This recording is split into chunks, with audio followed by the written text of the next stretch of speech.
Estoy con el doctor Roberto Tafani. Lo invité porque me encanta hablar con él de política, de economía, de sociología, de historia, que él sabe de todo. Roberto, gracias por venir al programa. Un gusto tenerte acá como siempre. No, gracias a vos, Rubén. Bueno, vos has escuchado a Agustín Echevarne, a Echegorri, a Carlos Hulton.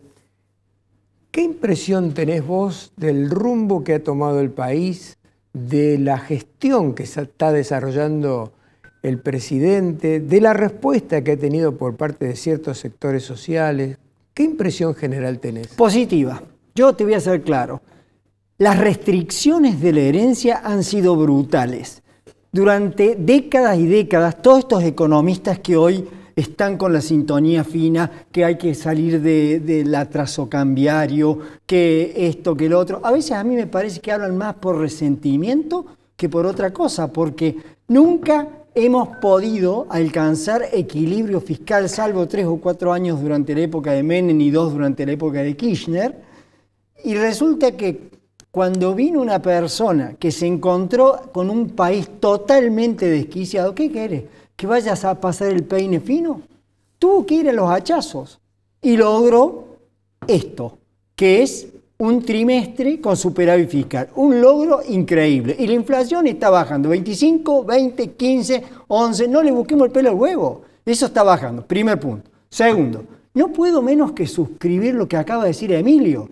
Acá el empresariado está pensando como si estuviéramos con kirchnerismo, como si hubiera déficit fiscal, como si hubiera emisión monetaria y como si el dólar fuera a subir. Está ocurriendo lo contrario. El ancla es un superávit fiscal, un draconiano ajuste fiscal. No hay emisión salvo para compra de divisas y el dólar cae y va a caer. Entonces, si durante la época del kirchnerismo compraban stock, compraban bienes, no vendían, ahora van a tener que darse cuenta de que tienen que empezar a invertir, porque el dólar no va a subir, al contrario. Lo que va a ocurrir es que a medida que los dólares vayan saliendo del colchón, el dólar va a tender a caer. Ahora, hay que advertir de que estamos frente a una recesión enorme y eso va a durar.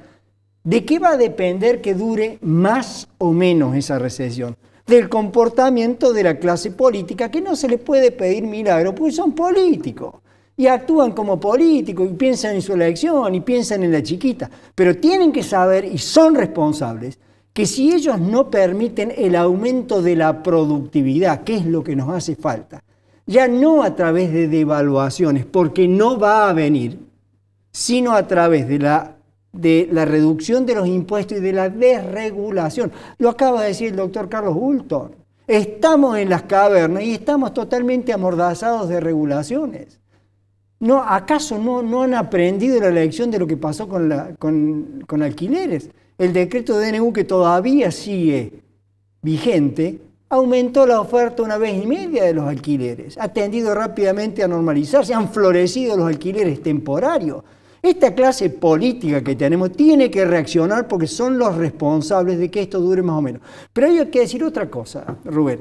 A los empresarios hay que decirle, miro la cámara, no sé dónde está, de que México nos lleva a nosotros 20 años en estabilidad macroeconómica y sin embargo tenía problemas para crecer, porque nada garantiza que una vez que nosotros estabilicemos el país, se va a producir un crecimiento. No se va a producir si los empresarios no empiezan a pensar de otra manera y básicamente a arriesgar la plata que tienen y a invertir.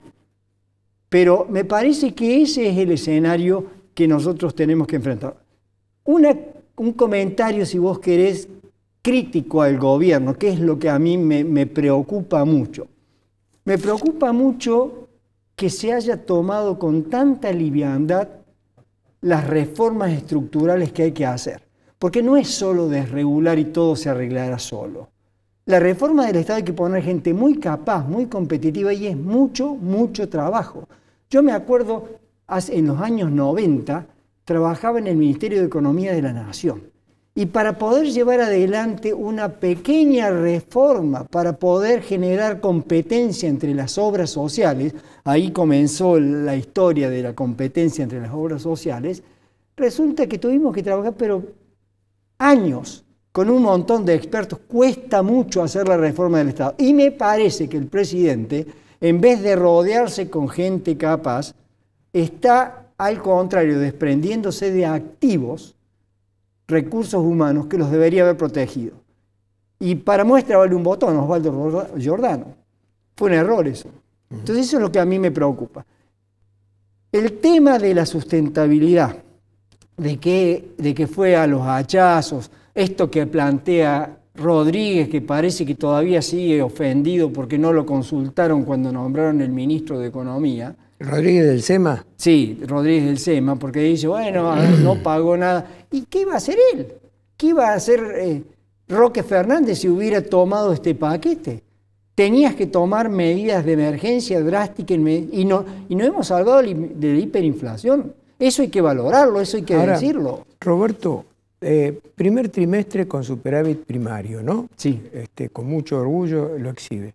Pero algunos críticos, claro que yo soy mileísta, para decirlo de alguna manera, algunos críticos dicen sí, pero ¿a costa de qué? A costa de que los jubilados tienen un deterioro en sus ingresos, se paró los subsidios a las provincias, es decir, no fue a través de lo que él amenazó cuando estaba en campaña, que era a cuenta de los ñoquis que están en el Estado, que se tienen que ir, es decir, o como hizo López Murphy, de bajarle un 10% los sueldos de los empleados. Un empleado público promedio gana casi 3 millones de pesos, entonces podría habérsele bajado un 10, un 15% del sueldo y que agradeciendo que no los echen y haber achicado el déficit fiscal por ese lado y no por retasear en otro. No sé si cómo lo ves. Yo creo que tampoco hay que devaluar lo que él ha hecho en reducción de contratos, reducción de cargos políticos, todo eso hay que reconocérselo también.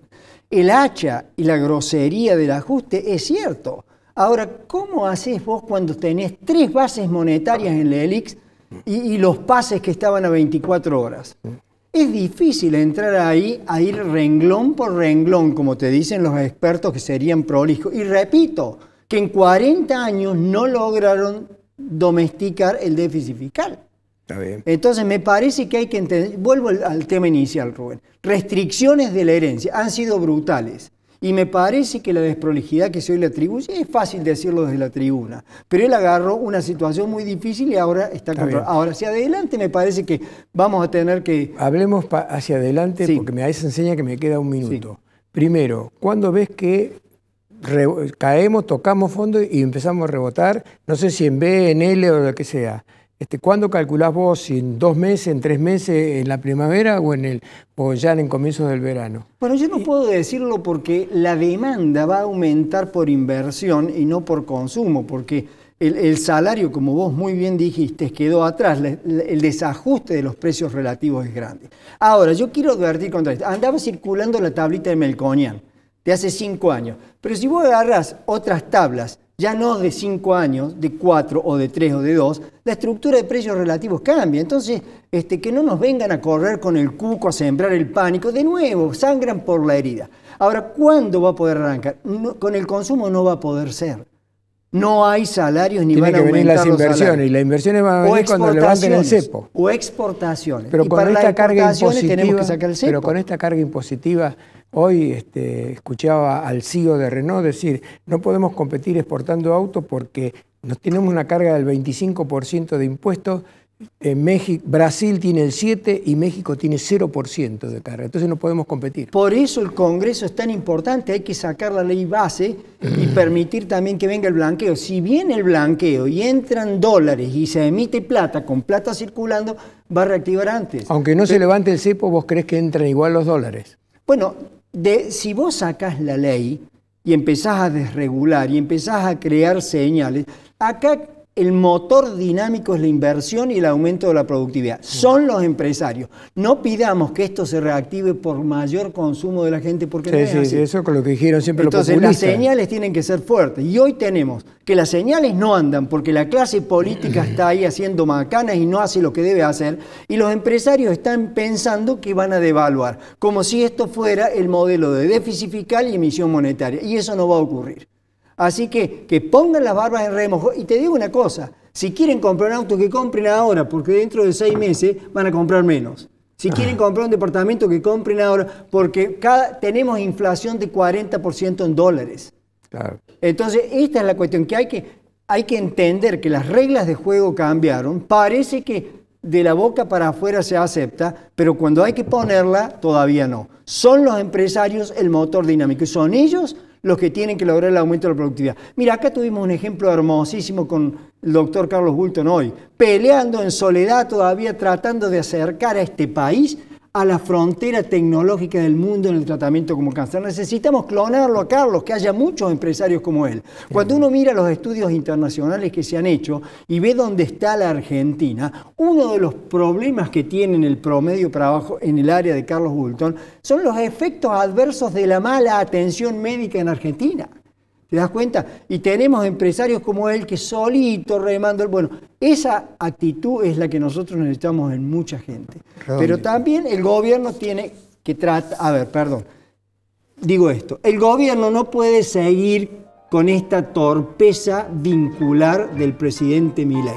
Él tiene que entender que ahora llegó el momento del toma y daca, de la negociación, y tiene que sacar las leyes porque tiene que trabajar dentro de las instituciones. No puede ser un oxímoron. Y digo esto, también. Rothbard, su papá teórico, es menos torpe que él. La fuente nos dice cómo ir ganando grados de libertad en una situación política, pero no así. Así que ahí hay algo para pasarle. Tiene que empezar a hablar, negociar, recomponer vínculos y ganar poder institucional para que saquen las leyes. Está bien. Gracias, Roberto, un gusto.